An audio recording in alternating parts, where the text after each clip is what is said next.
Bonjour, mon nom est Marc-André Mercier, enseignant de sciences et technologies à l'école secondaire de la Seigneurie, à la commission scolaire des premières seigneuries.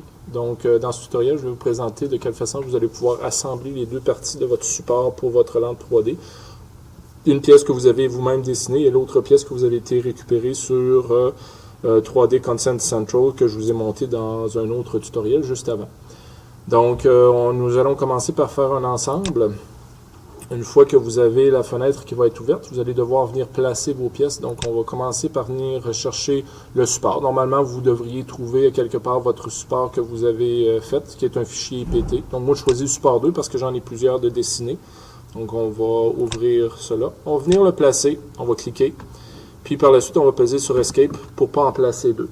Donc, votre base que vous avez dessinée est faite. Maintenant, on doit aller récupérer la pièce qu'on a été chercher, mais ce n'est pas un type de fichier IPT. On va aller chercher ici le type de fichier STEP. Donc, vous allez avoir votre fichier qui va apparaître.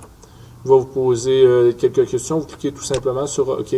La pièce va apparaître. Vous cliquez et une fois encore, vous pesez sur Escape. Maintenant, pour les assembler, ce qu'on va faire, on va venir créer des contraintes pour que les deux pièces soient une collée dans les bonnes dispositions. Donc, la contrainte pour deux pièces face à face, donc un plaquage qu'on appelle. Je vais venir sélectionner la face inférieure de mon extrémité. Je vais faire pivoter ma pièce et je vais venir chercher l'extrémité de ma base qui a les bonnes dimensions.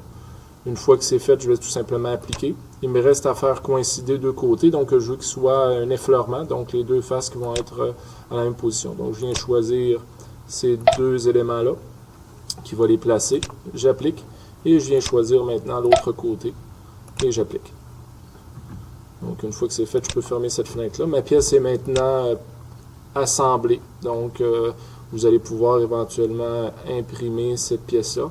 Donc, tout ce qui me reste à faire, c'est d'enregistrer cette pièce-là. Donc, moi, je vais l'appeler Ensemble Support.